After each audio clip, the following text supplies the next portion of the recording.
Shalom, selamat pagi sahabat GCC.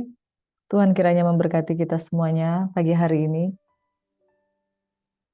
Hari ini saya memakai background Yerusalem. Sungguh indah ya, saudara. Rindu rasanya kita bersiara ke kota yang dipilih oleh Tuhan. Dan yang menjadi kerinduan bagi kita semuanya adalah Yerusalem baru. Saudara, sebelum kita masuk ke Yerusalem baru, rindu rasanya kita pergi ke Yerusalem. Amin. Berapa di antara kita yang merindukan kota yang dijanjikan oleh Tuhan? Saudara, pengalaman dari bangsa Yahudi di dalam mempertahankan kota yang hari ini sampai hari ini masih terus di dalam berjuang, saudara.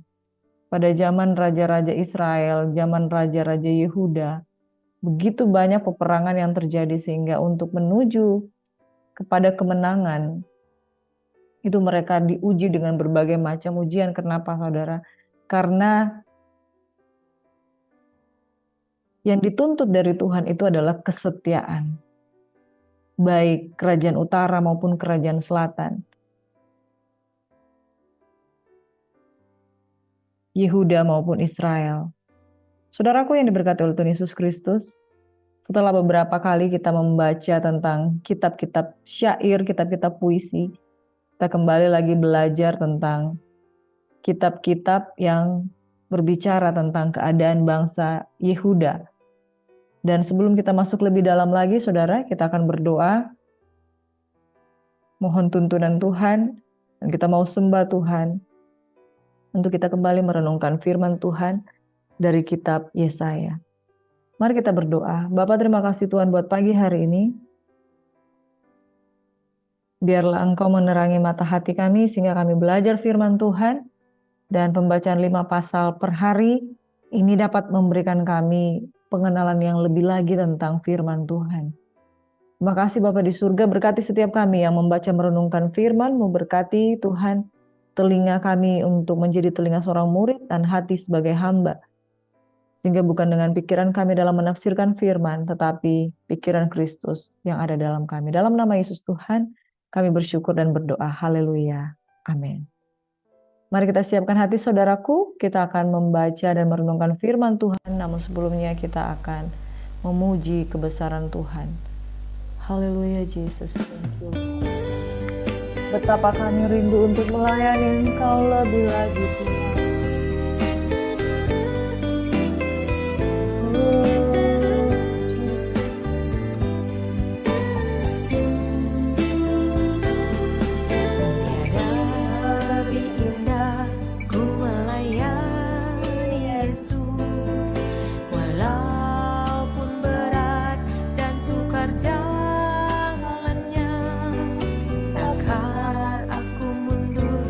Sebelum berakhir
Terima kasih Tuhan. Sungguh indah melayani Engkau Yesus Tuhan. Di saat kami belum memahami, belum mengerti, saya pribadi, waktu aku belum melayani Tuhan, aku tidak tahu. Ternyata sungguh indah melayani Tuhan. Terima kasih Tuhan.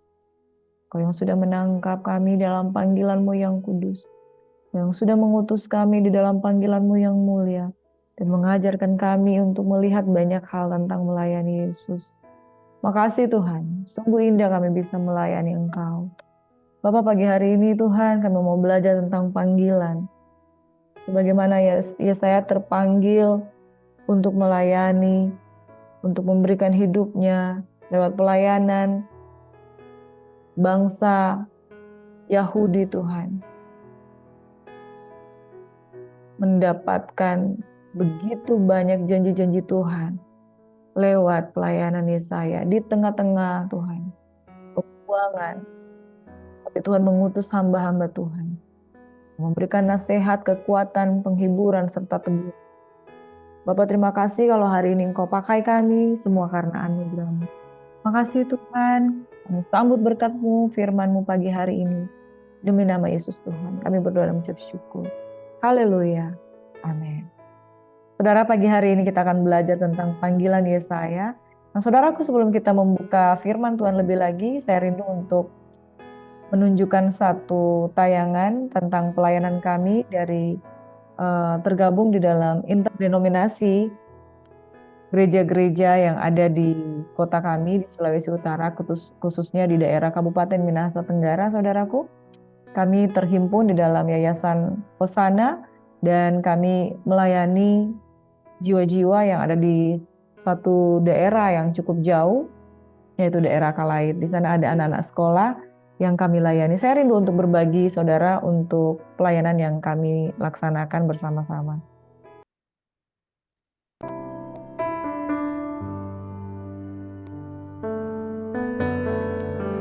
Saudara, mari kita menyaksikan.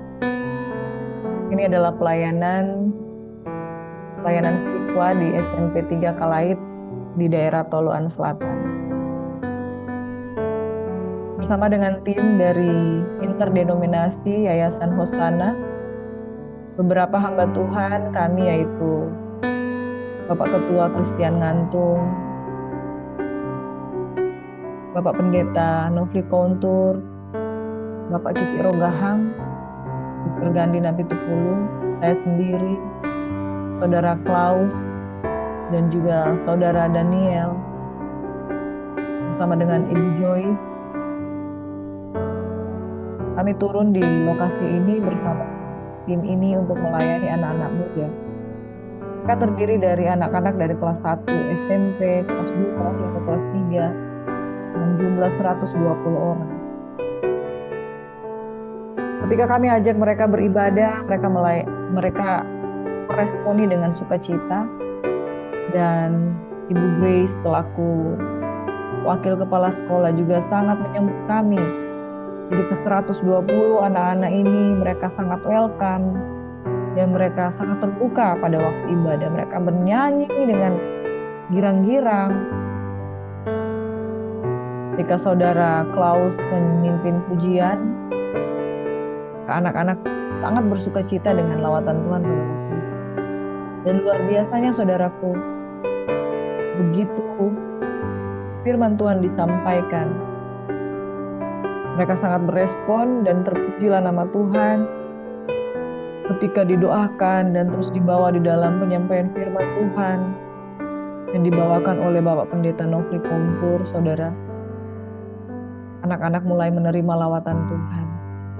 Pada saat mereka ditantang untuk berdoa, kami bersyukur lawatan Tuhan terjadi. Saudaraku, ketika melayani Tuhan, benar-benar kami merasakan hati Tuhan taruhkan buat anak-anak ini, bahwa Tuhan mengasihi mereka. Generasi muda membutuhkan pelayanan kita semuanya. Jangan sampai mereka binasa. di dalam kemudahan mereka tanpa mengenal Tuhan. Mengangkat kedua tanganku Tuhan, kiranya belas kasihan-Mu ada atasku, dan aku buka hati Tuhan, agar Roh Kudus menjamah hidupku. Aku mau berdamai Tuhan atas perkataan yang sia-sia, perbuatan yang sia-sia, yang melawan kehendak Tuhan, yang melawan orang tua, yang melawan guru. Aku mohon ampun Tuhan. Aku mau berdamai. Sucikan hatiku Tuhan, supaya aku layak untuk datang beribadah kepadamu. Aku buka hati. Aku mau menerima firman Tuhan. Dan aku berdoa, firman Tuhan boleh masuk di dalam hidupku, dan Tuhan Yesus boleh masuk di dalam hatiku sebagai Tuhan dan Raja dan Juru Selamat dalam hidupku. Biar Roh Kudus menuntun hidupku supaya aku mengenal Tuhan dan bisa belajar firman Tuhan pagi hari ini. Ini doa kami Tuhan, dalam nama Yesus. Kami siapkan hati kami untuk dengar firman Tuhan. Haleluya. Amin. Silakan duduk. Aku mengangkat kedua tanganku Tuhan. Kiranya belas kasihan-Mu ada atasku, dan aku buka hati Tuhan, agar Roh Kudus menjamah. Dalam nama Yesus, jamah mereka.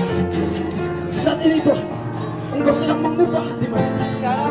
Mereka yang kecewa, Engkau yang membalut dengan kasih-Mu yang Roh Kudus. Mereka yang sedang malas belajar hari-hari ini, mereka yang mulai putus asa untuk belajar, ada kekuatan baru yang masuk di dalam hati mereka, di dalam jiwa mereka. Dan hamba berdoa di dalam nama Yesus bersama tim saat ini, biar mereka diberikan Tuhan masa depan yang penuh pengharapan. Cita-cita mereka, harapan orang tua mereka dijawab di dalam nama Yesus yang berkuasa. Engkau yang telah jatuh dengan seks bebas, hari ini Tuhan mengampuni engkau. Karena ketika engkau mengaku dosamu hari ini, maka Tuhan berkata, aku setia dan adil. Bahkan engkau yang telah merokok anak-anak laki-laki, hari ini mengaku dosamu, maka Tuhan juga berkata, aku mengampuni engkau. Engkau yang jadi pemberontak terhadap orang tuamu, engkau yang suka melawan guru, engkau yang suka main-main di sekolah, hari ini Tuhan memberikan yang besar. Pada hitungan yang ketiga, tangkap dengan iman, terima dengan iman, Roh Kudus akan menjamah engkau. Satu, dua, tiga. Terima Roh Kudus.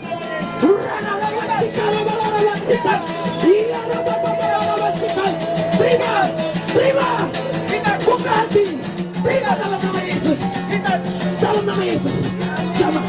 Jamah mereka. Saat ini Tuhan, Engkau sedang mengubah hati mereka. Mereka yang kecewa, Engkau yang membalut dengan kasih-Mu ya Roh Kudus.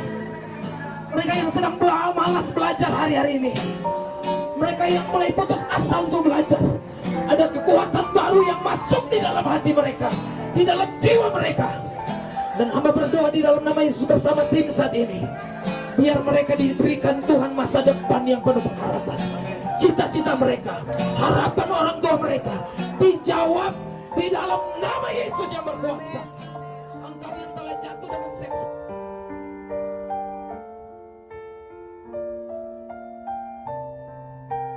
dan adil, laki-laki hari ini mengaku dosamu, Tuhan guru, engkau yang suka main-main di sekolah, hari ini Tuhan mau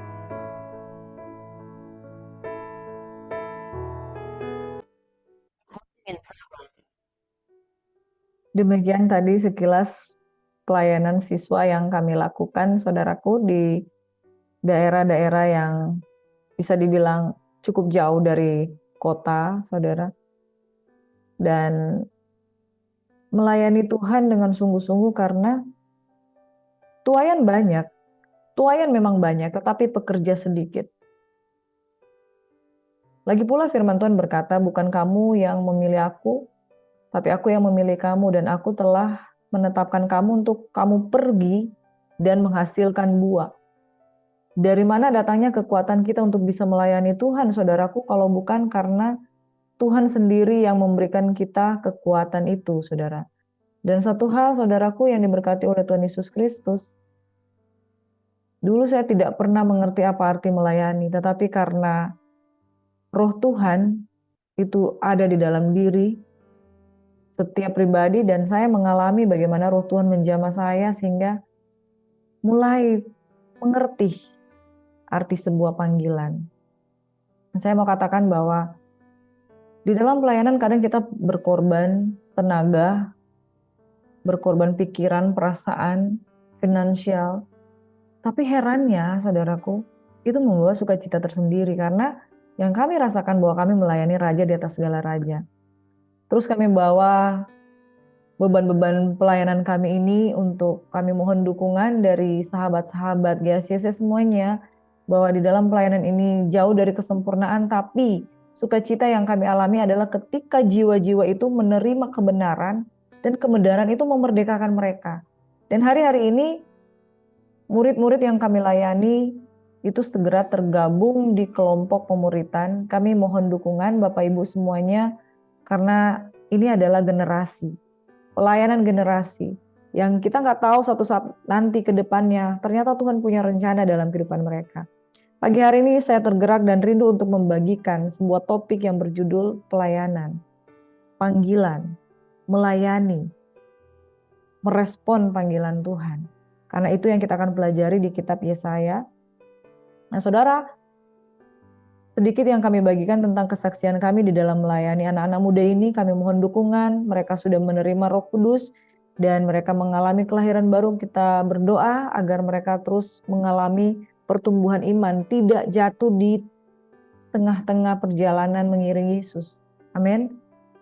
Ada banyak kesaksian pada waktu kami melayani, ada beberapa anak-anak yang bersaksi, dan kita berdoa, Tuhan tolong supaya mereka tidak gugur di tengah jalan perjalanan iman mereka, melainkan mereka akan terus melayani Tuhan. Pagi hari ini saudaraku, kita belajar dari kitab Yesaya 2 hingga di Yesaya 6. Dan saya rindu untuk kita membahas tentang panggilan daripada Nabi Yesaya.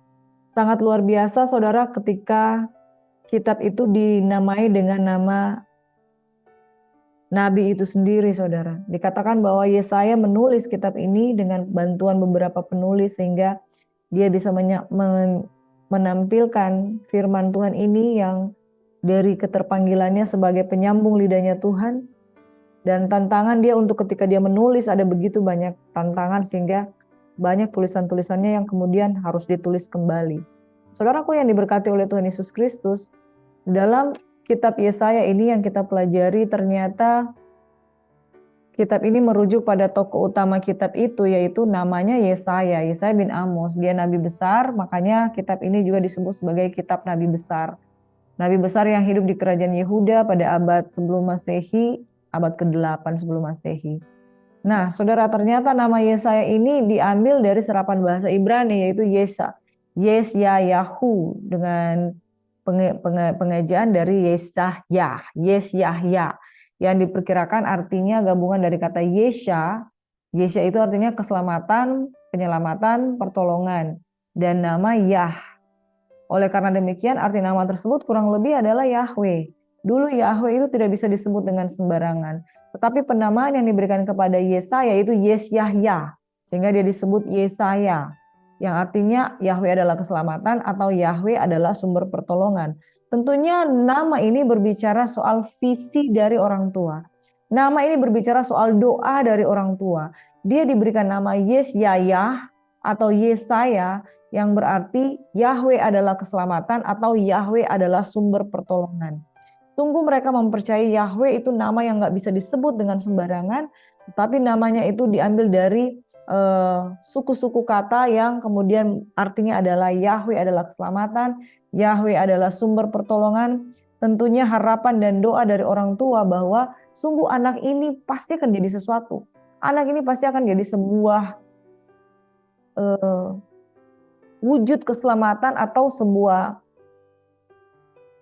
visi yang ditaruhkan Tuhan untuk ya jadi sesuai dengan namanya. Makanya saudara kalau memberi nama, ambil nama yang merupakan doa. Waktu saya Tuhan percayakan putri kami, begitu saya menerima dia dalam kehidupan kami, dia spontanitas Tuhan memberikan nama di hati saya katakan dia adalah anugerah. Jadi saya memberi dia nama Gracia, anugerah, Queen Gracia. Nah saudara, ketika saya memberi dia nama Queen Gracia, itu yang ada di doa dan harapan saya. Dan luar biasanya, namanya doa ya saudara, kata-kata yang baik, itu menjadi ucapan doa yang kemudian kami merasakan bahwa dalam banyak hal dia itu merupakan anugerah. Dan saking luar biasanya cara Tuhan bekerja dalam kehidupannya, ada begitu banyak kemujuran yang terjadi ketika Queen menjadi bagian dari kami. Jadi nama adalah doa saudara. Nama adalah doa dan terjadi sesuai dengan doa. Dan tentunya cara Tuhan menamai Yesaya menjadi Yahweh adalah keselamatan. Nah ya Yesaya ini hidup pada zaman di abad ke-8 sebelum Masehi ya. 800 sebelum Masehi. Dia hidup pada zaman Raja Uzia.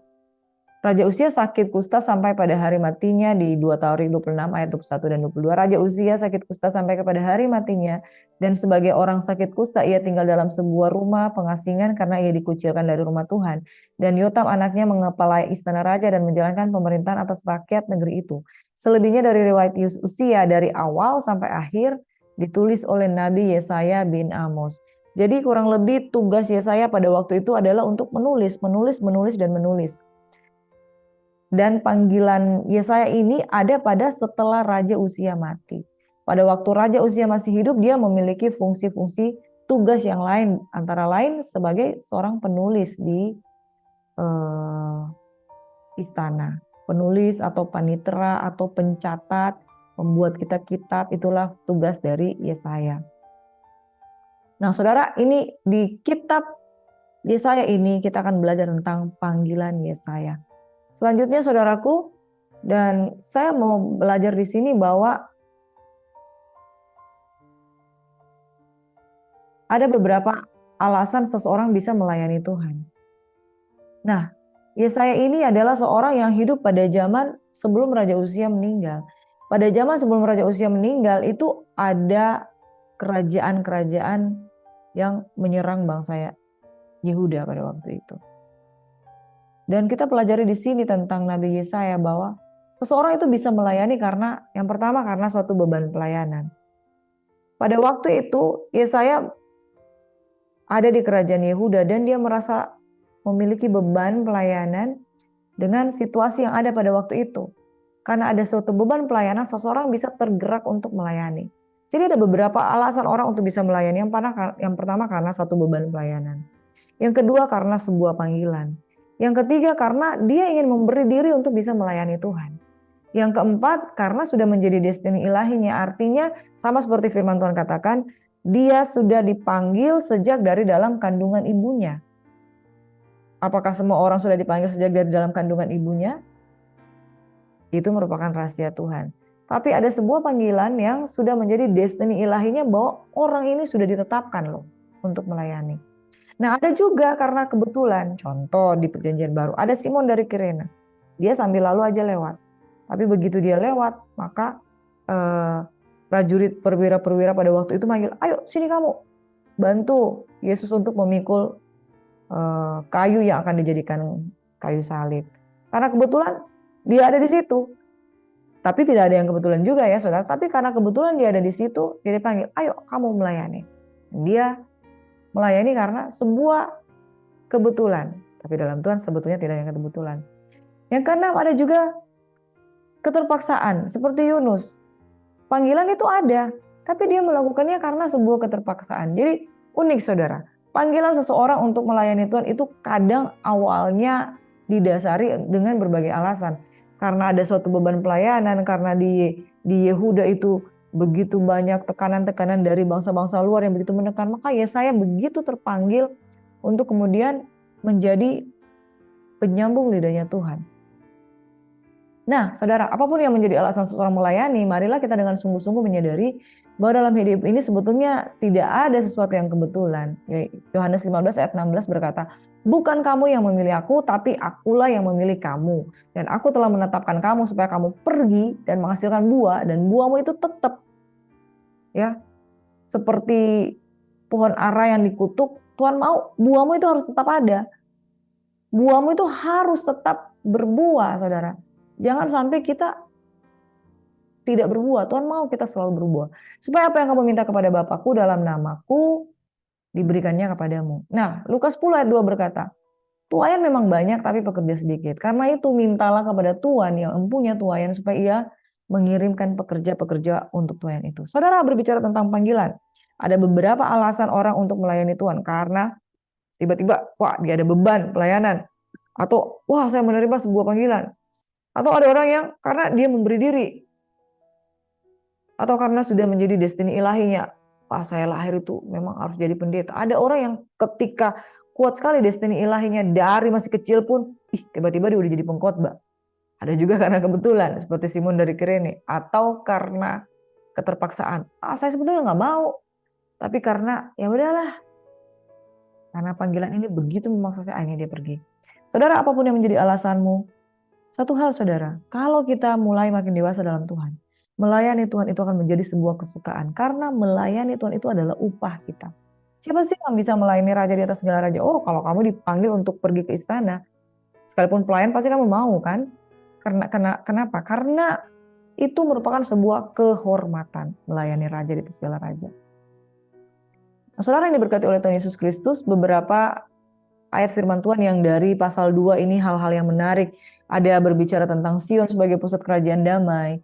Lalu hukuman Tuhan terhadap semua orang yang meninggikan diri.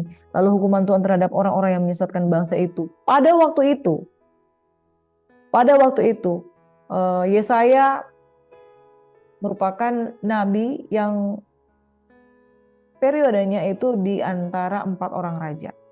Nah, selama di 4 orang raja, dia melihat dengan matanya sendiri bahwa Yehuda itu mengalami serangan-serangan dari bangsa lain. Khususnya ada bangsa Asyur. Bangsa yang jadi alatnya Tuhan untuk menyerang bangsa Yehuda karena mereka tidak taat. Mereka tidak menyingkirkan sepenuhnya penyembahan berhala atau bukit-bukit pengorbanan. Itunya karena Tuhan murka. Dia pegang ini. Bangsa Asyur dipakai sebagai alat untuk menegur bangsa Yehuda. Yesaya hidup pada zaman itu. Pada zaman di mana Yehuda itu diserang berulang-ulang oleh bangsa yang dari luar. Tetapi dia menjadi penyambung lidahnya Tuhan.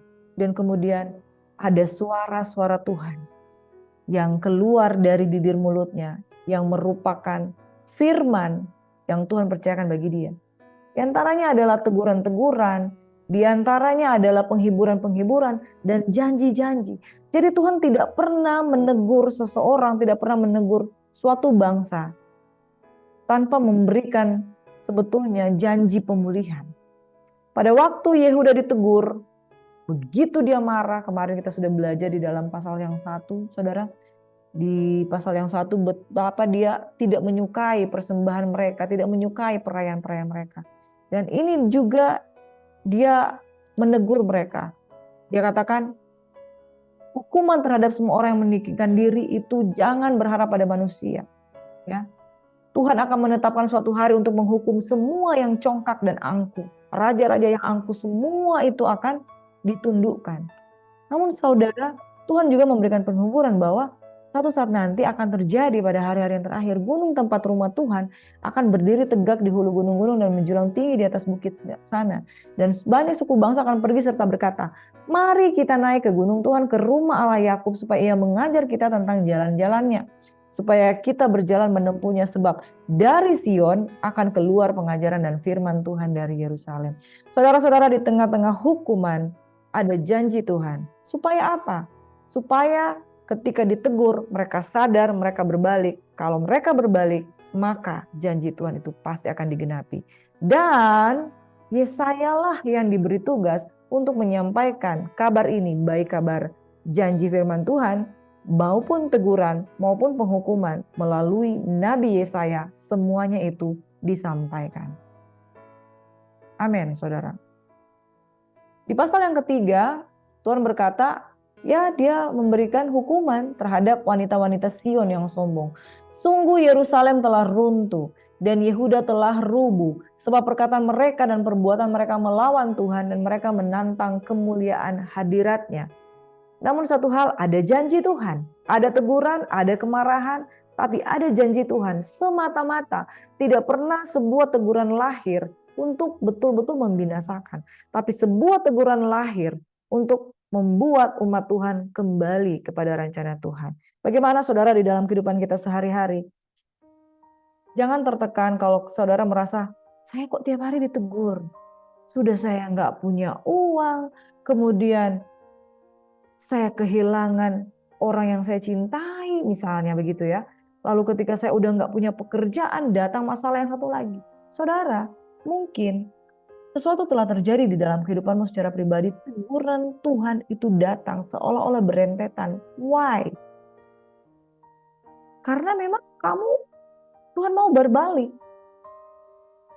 Kalau berbalik, nah janji Tuhan itu muncul. Makanya ketika Yehuda ditegur Tuhan dengan begitu banyak teguran-teguran melalui bangsa-bangsa lain yang menyerang mereka, diingatkan di situ juga bahwa satu saat nanti orang-orang yang tertinggal di Sion, yang tersisa di Yerusalem akan disebut kudus. Yakni setiap orang yang di Yerusalem yang tercatat untuk beroleh hidup.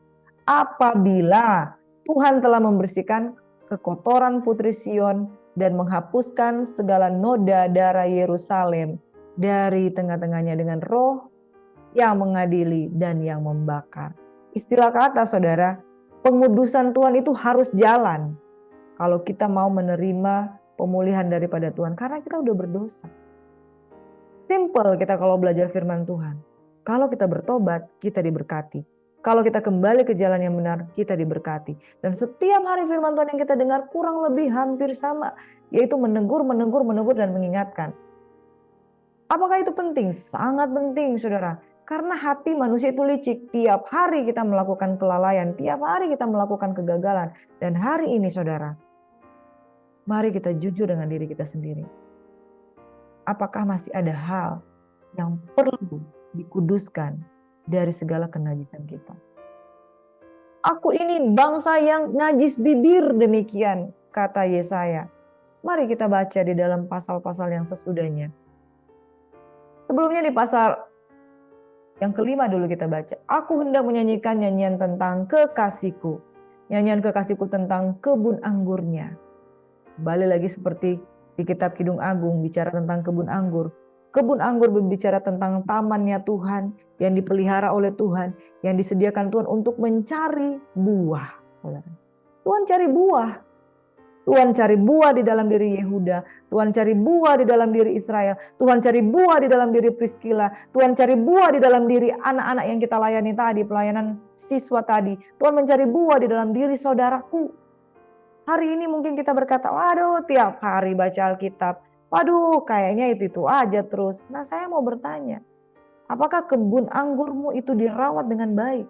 Dibersihkan dengan baik dan kemudian menghasilkan buah yang ranum seperti yang kita lihat pada saat ini.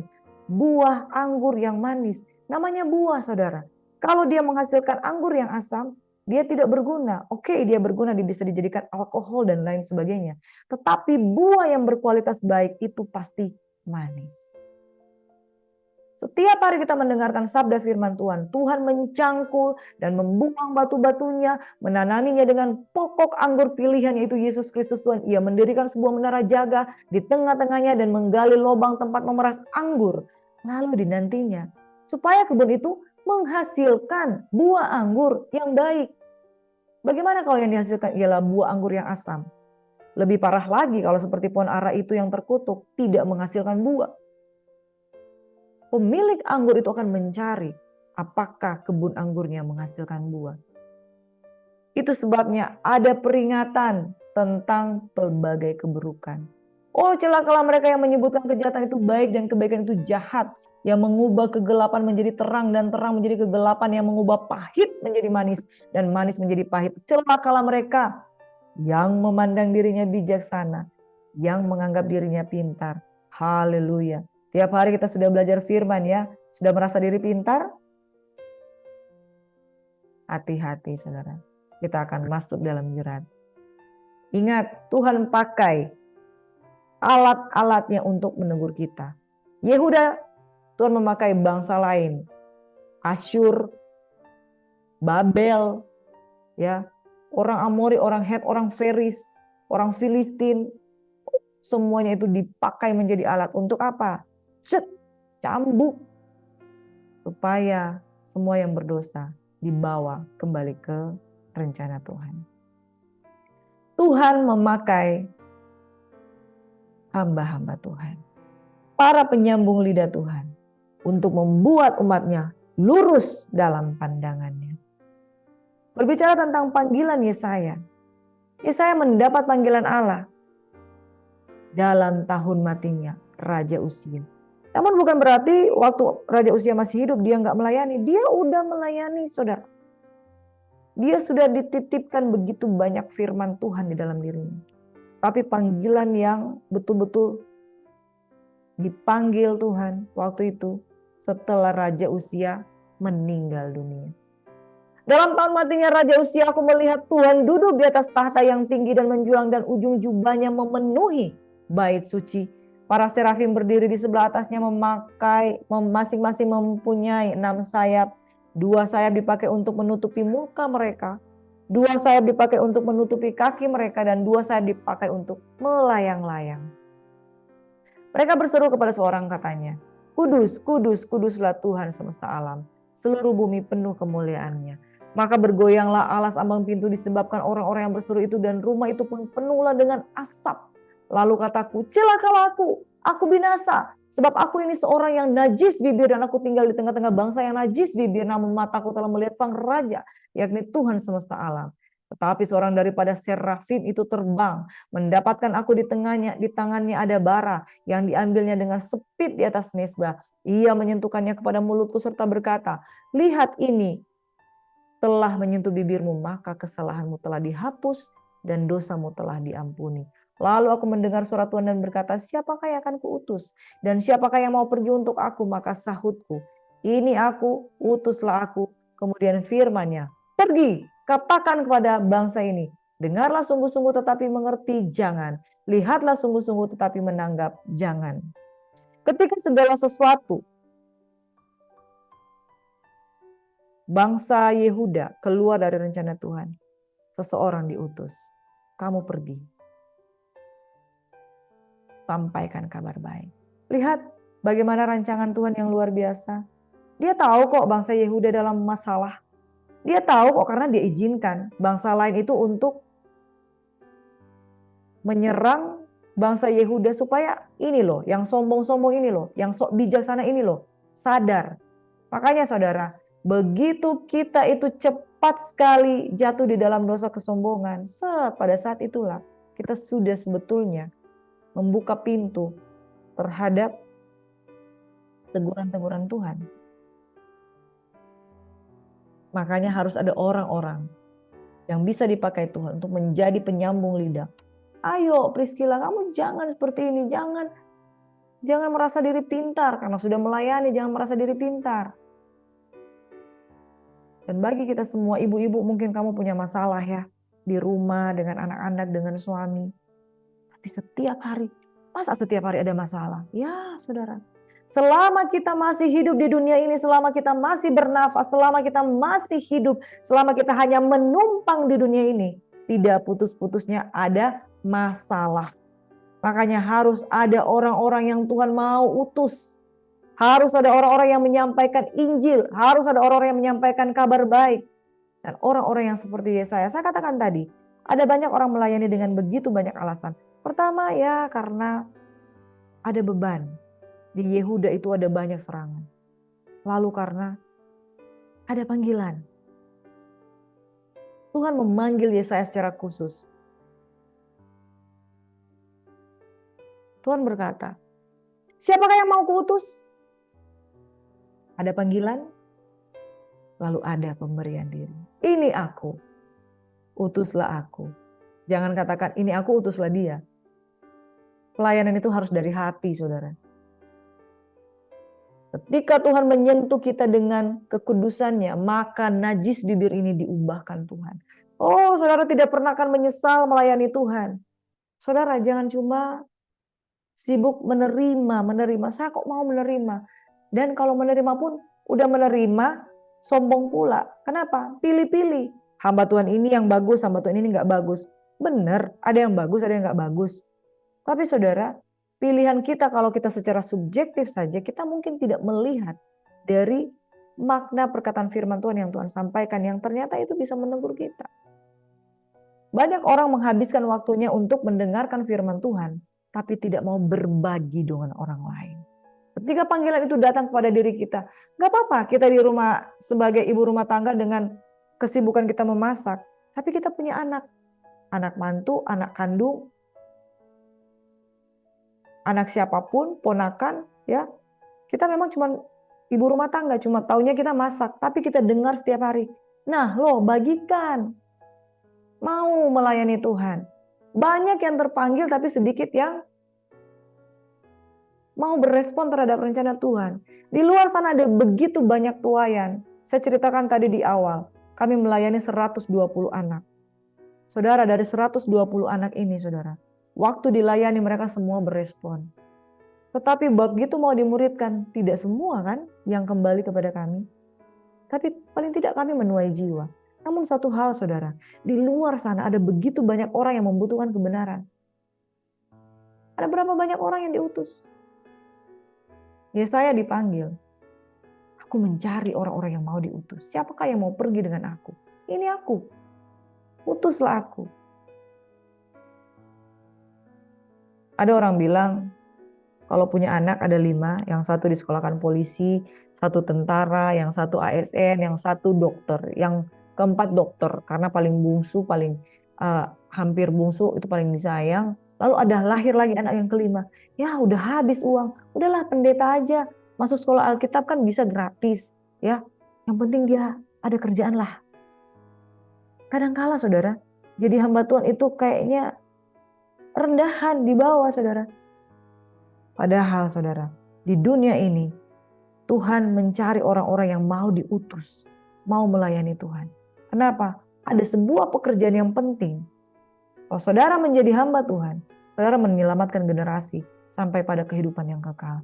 Tapi kalau saudara menjadi pekerja-pekerja yang ada di dunia ini, sifatnya ya bisa aja cuma sementara.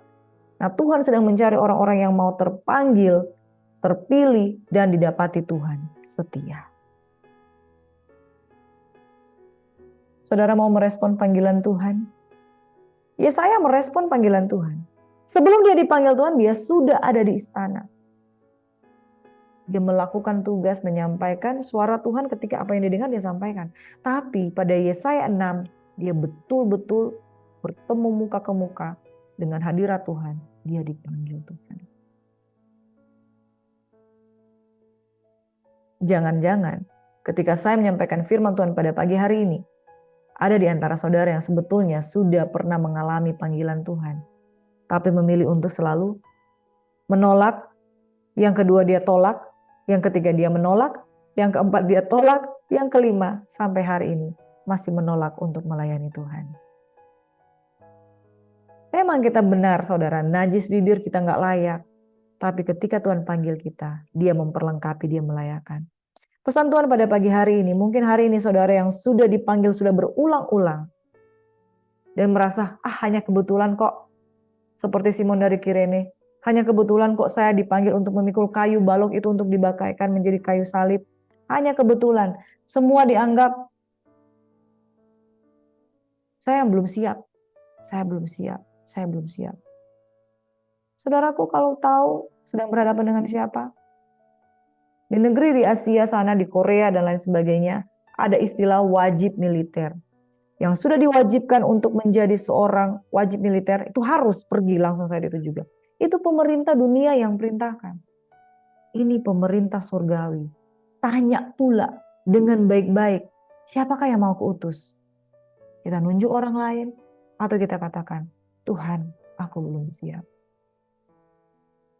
Saudaraku yang diberkati oleh Tuhan Yesus Kristus, jangan lihat kamu sanggup atau tidak, tapi lihatlah dengan beban. Di luar sana ada orang-orang yang membutuhkan kabar baik tentang Injil. Saudara, mari berespon. Jika engkau buka hati, kau mau dipakai Tuhan, disitulah sebetulnya terletak kebahagiaan yang sejati. Ketika kita dekat dengan Tuhan, dikuduskan Tuhan, dipakai oleh Tuhan, itu sangat sungguh luar biasa. Saya nggak tahu rasanya bagaimana orang bisa dengan kekeh itu bisa menolak panggilan Tuhan. Jujur bagi orang yang taat, itu akan gelisah segelisah-gelisahnya. Tapi kalau orang yang nggak mau taat, wah saya nggak tahu dia dapat kekuatan dari mana untuk menolak panggilan. Intinya hari ini saudara, banyak orang yang terpanggil, sedikit yang terpilih, lebih sedikit lagi orang yang setia. Berilah dirimu saudara, meresponi panggilan Tuhan. Kekuatanmu, damai sejahteramu engkau dapatkan, kekudusanmu engkau dapatkan ketika engkau setia dengan Tuhan, berespon dengan Tuhan. Maka Tuhan akan memakai engkau. Mari buka hati saja saudara, enggak usah takut. Ini aku Tuhan, utuslah aku, enggak usah takut. Perlengkapan Tuhan yang sediakan. Engkau ibu rumah tangga, kerjaanmu hanya taunya masak. Tapi engkau hikmatmu itu luar biasa. Bagikan saudara. Bagikan saudara. Jangan pikir kuasa yang Tuhan berikan kepadamu itu hanya untuk kau simpan untuk dirimu sendiri. Engkau bagikan untuk pembantumu. Engkau bagikan untuk orang tuamu.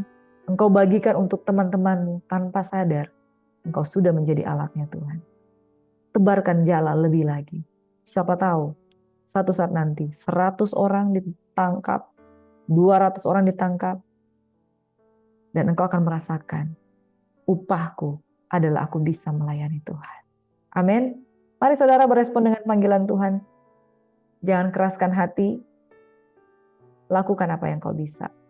Dengan caramu bisa engkau masak-masak, kemudian engkau bagikan makanan, lalu engkau memberkati dengan nasihat. Seseorang dilawat. Itu luar biasa. Saya nggak pernah menyangka bahwa Yesaya 61 ayat 1 dan 2 akan menjadi panggilan saya, saudara.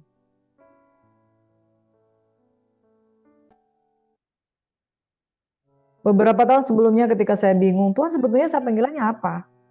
Lalu Yesaya 61 ayat 1 dan 2 ini momennya saya lupa tepatnya kapan, tapi saya ingat ini ayat ini. Tuhan kasih ke saya. Firman Tuhan di dalam Yesaya 61 ayat 1 dan 2 berkata, Roh Tuhan Allah ada pada aku oleh karena Tuhan telah mengurapi aku. Ia telah mengutus aku untuk menyampaikan kabar baik kepada orang-orang sengsara dan merawat orang yang remuk hati untuk memberitakan pembebasan kepada orang-orang tawanan. Dan saya nggak ngerti bagaimana. Ternyata salah satu ciri khas pelayanan yang saya bawakan adalah saya dibawa Tuhan kepada orang-orang yang remuk hati. Dan puji Tuhan, Tuhan pakai untuk membawa pemulihan bagi diri mereka. Tanpa saya sadar ini terjadi. Setiap panggilan satu saat nanti akan menunjukkan warnanya bahwa engkau dipanggil ke arah sini. Dan ternyata saya orang yang berguna, saudara. Itu bukan sesuatu yang perlu disombongkan, tapi kita perlu paham kemana Tuhan mau pakai kita. Di luar sana, engkau dibutuhkan untuk menjadi berkat bagi orang lain yang mungkin terbelenggu ketika melalui pelayananmu, penyambungan lidah daripada Tuhan untuk mereka. Mereka dipulihkan, mereka diselamatkan. Wow, bukankah itu indah saudara? Mari berespon terhadap panggilan seperti Yesaya. Tuhan kiranya memberkati kita semuanya. Mari kita berdoa. Bapa di surga, seberapa yang hadir pada pagi hari ini mendengarkan firman Tuhan, jangan cepat-cepat mereka menolak panggilan atau merasa tidak mampu, tidak layak, atau merasa tidak kudus di hadapan Tuhan. Tapi aku berdoa, apapun mereka, dimulai dengan perkara kecil, mulai dengan berkata ya kepada Tuhan. Tuhan akan pakai mereka menjadi orang-orang kudus yang dikuduskan dari kenajisan bibir, kemudian mereka dipakai untuk membawa kabar keselamatan, kelepasan bagi orang lain. Bapa di surga, aku berdoa untuk hamba-hamba Tuhan yang hari ini berhadapan muka dengan layar ini. Mereka tidak ragu untuk berkata, ya Tuhan, ini aku, utuslah aku. Panggilan ini akan menjadi bagian mereka. Di dalam nama Yesus Tuhan, aku berdoa dan mengucap syukur. Berkat Tuhan ada atas orang yang merespon terhadap panggilan ini. Haleluya. Amin. Selamat pagi, shalom sahabat GCC. Jangan tahan-tahan ya. Kalau memang rindu melayani Tuhan, lakukan dari sekarang. Tuhan kuatkan kok. Bahkan mulut kita yang dulu berkata-kata makian kotor, sekarang akan dikuduskan dari kenajisan. Amin.